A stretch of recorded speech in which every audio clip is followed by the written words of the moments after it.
बताओ हमनी के नु गाँव में हमार भौजी उतर रही नु तो माई पुआ पूरी बनावत रहे आ खीर आ पूरी तब हाड़ी छुआवल जात रहे। ए जुआवा के देख ल का जाने कौन नियम बाटे कि मछरी बना के तब हाड़ी छुआवल जाला आ सबके खियावल जाला। ए जगह मछरी शुभ होकेला, हमनी के जगह मछरी शुभ ना होकेला। का जाने कैसे नहीं जाने रीति रिवाज चलता। मछली तो हम तो खाए के तो खाइबे कर नहीं, कुल में तो आगे हनी अब बनाऊ में स्पोर्टे हनी हम ये कुल में हम पीछा कबो रही ना हैं। देखो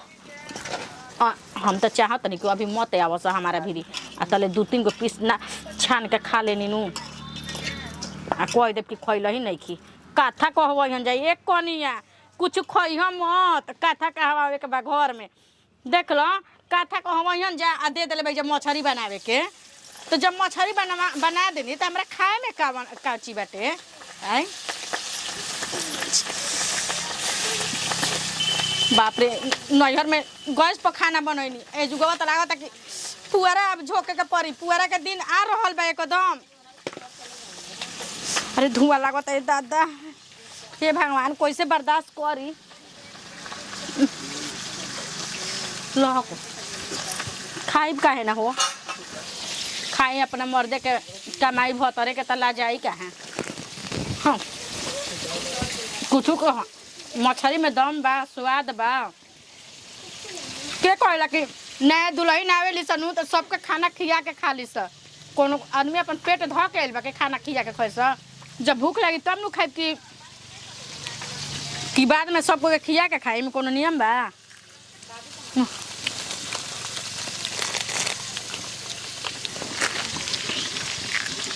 अब मछली बनौले बने बलम अब तो हक बैठा के खियाई हम कन्या हम का मुहा में हो हाँ मुहा में का हो तनी देखी तो है आ कर मुहा बा अरे बाबा कहा तनी तारा के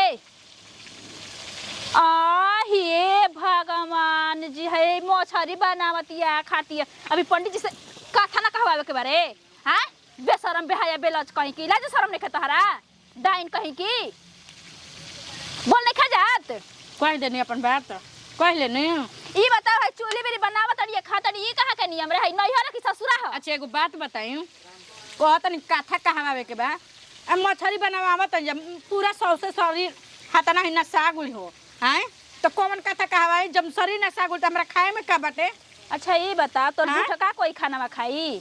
हां कौची झूठा का खाई तोर खाना में ना भाई का छोट हो ना तो छोटे बन कर माई अजी बने के कोशिश मत कर कतना हमन के धधाइल रही जा आकि छोट गोती नहीं आई तो उतना ढंग से और से रही मिल मिला के रही कि का कहे के आज तक चूल्ही बेरी हमन के दोनों गोतनी ना बनाईनी जाना खइनी जा तू नौटंकी ना खावे लगल आते अब पेट में तोरा राछा समाइल रहल। ए दीदी सुन ली हमनी गाँव में नु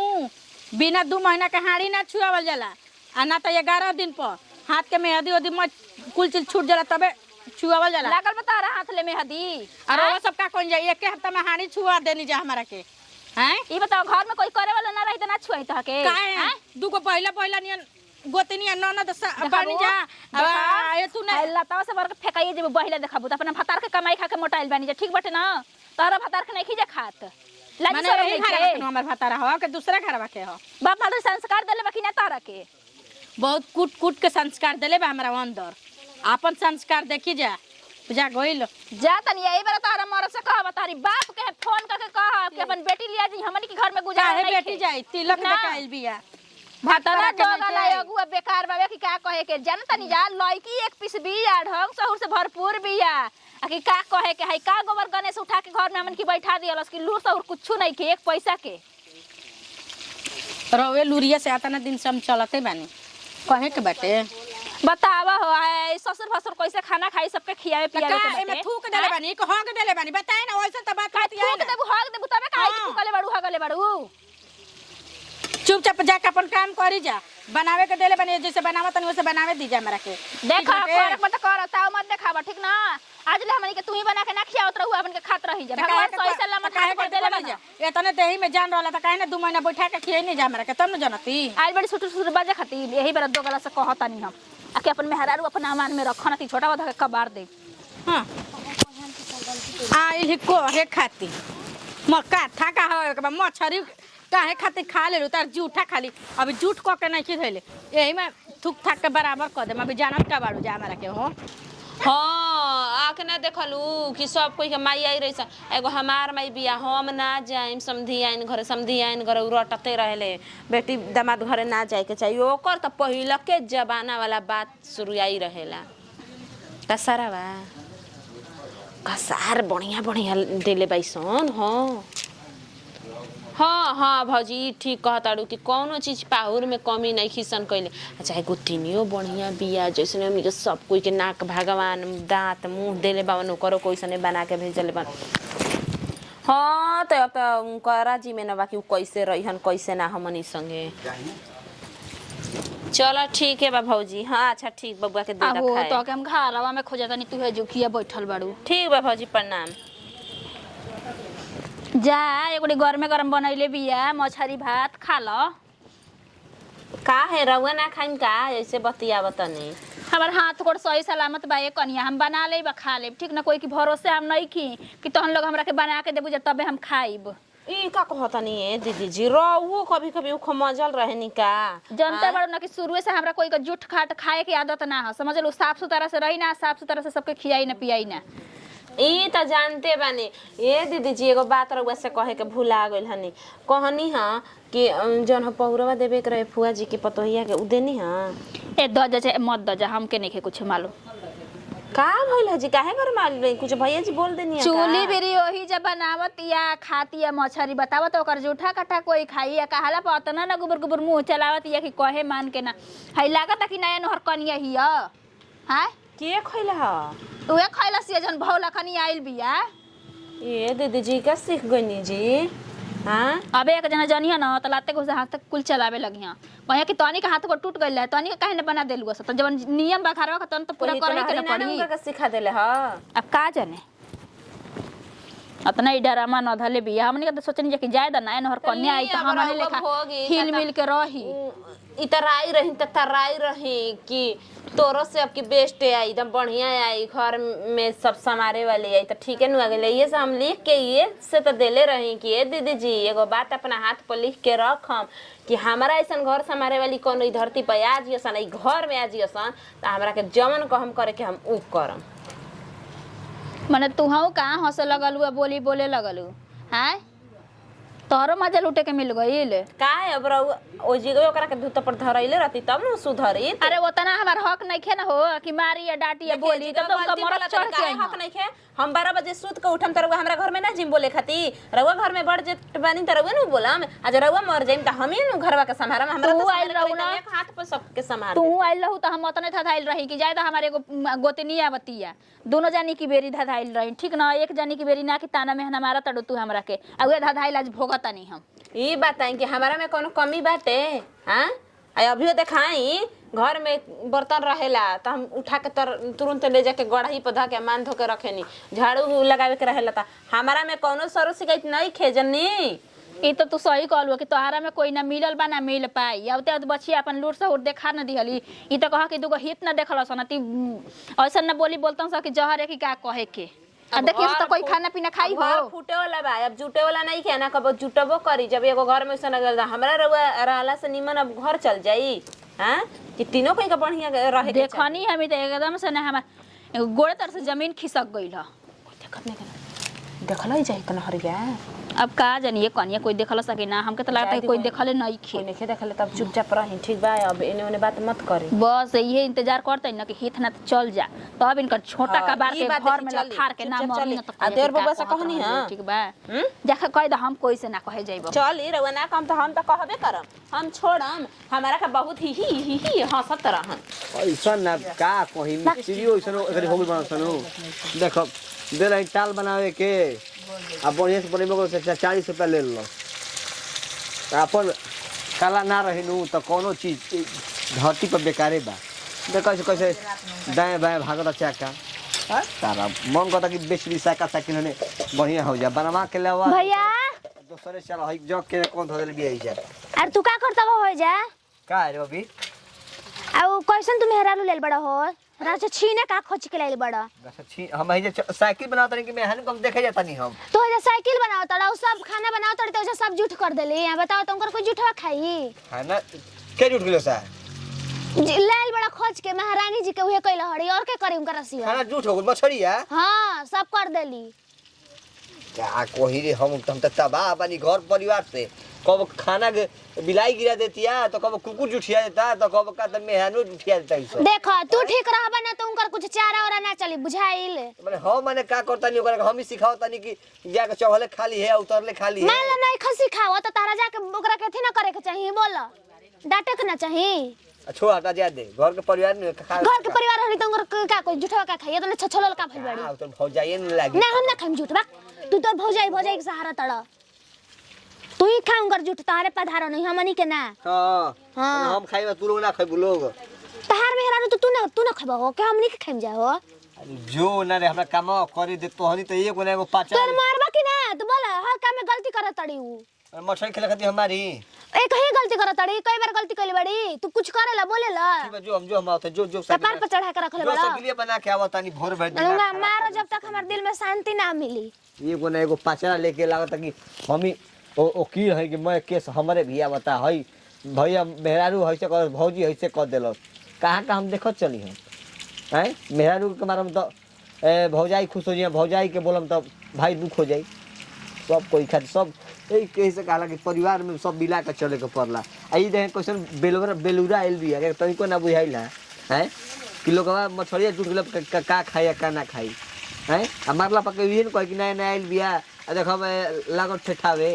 ओहन तो कह कि माई पाहुन मारत ताणे हई मारत ताणे ऐसे रुक तोरा आज भरे हम उतार देतानी ढेर तोरो हम शिकायत सुनतानी हम ई लोग के झूठ लागता आ देखो तनी नु कि मछरी बना के धरतनी केहू खाता कि नहीं के खात ना खाई तब नु जानम कि झूठा आदमी बड़कौले बाड़न आय हमारा खातिर तो अकेले मछरिया काफी बाटे मैं खा जाई मछरिया अभी का जाना तड़ी जा दू कर के तो जहाँ दुहाली थरिया उठा के खोइनी तो कहां बे रे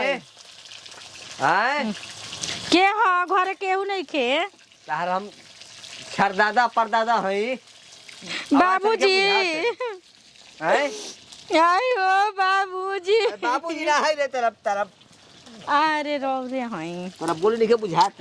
रतिया में कि बाबूजी हमारा आ गइलन हटाओ भाई लागत लइका के छेरो है मसाला पीस धइल बेला तो लइका हो गले बा भना के कोनो चीज बने के लूर ना आज तो रुआइए देले रहती जी दवाई देना हती हम जनिए के हमर बाबूजी हवन हां बाबूजी तो बाबूजी कह के बाबूजी लेके फीलिंग मत करावा लग हमरा के माने काउची फीलिंग करतनी ई जी बताओ क्या करता रे काम सही करता रे काम का कोई नहीं है जी का कोई नहीं है बॉबी क्या कहती है का हैं कि मछली तारा तारे पेट में ढकेला तारे के हमर रानी भतर कटनी कह देले है जी कौन भेन- हमारा भतारे के मेहर गाड़ी के बात मुंह बात तो होला तो के रो वैसे कह दलस हम जौन तरफ पूछे तुम बताओ ना तनी ली ना देखी ना का खइले बानी बताई सब हेडक्वार्टर में तो बुझाई मुंह से देखला तो बुझाला ई बताओ हां तो सुबह मैदान करे चलम नु तो देख लेबू जाके हगब त मछरी हो गले बानी कि का हो गले बानी तारा की होखो ये माने इहे नु कहतनी हैं? कहे के मतलब का बाराउ मैं तो दरिया खा रोबा तनी मानी कहम नु तो मैं पूंजी हम खोल के रख दे हम अभी जान जाई बताइबे कि ना बताइबे हम अपना नहर का खेलले खाइल हनी जननी हां ये सुनाओ तारा बाकी रहे तनी रे? तनी मानी ए। उ उखी रहरी में नहीं खी भागल आधाराई ला पकड़ाई तब का जननी है तो तुम का बोलते बताइबे कि ना बताइबे आज जी हम नहीं खी खइले जी केकर क्रिया खाई और भौजैया के बहनिया के क्रिया खा के कहतनी आग आग जोर तनी आग तनी क्रिया खा को तनी खइले हैं आगे में धक्का हाथवा जाली ये तार तो घरवा में लुरिया रही सुन। तो कैसे घर दुआर चली तू ही सुन। बताव का भइल बेटे जी हमारा लूर पर भइल आतना दिन से रोवे सबके लूरिया पर चलत रही मुर्गा मछली तू बनावा तड़ तू की खा तड़ू इहे बतावा हमरा के सबसे पहिले खा तनी अच्छा एगो बात बता दी मान ली के खाइए ले बानी आए तो मान ली के मुर्गा मछली का करे खातिर आइल बा खाए खातिर आइल बा हैं इतने परोजन में आदमी आइल बड़ा न आइहो ना जाइहो ना देखिन का जी?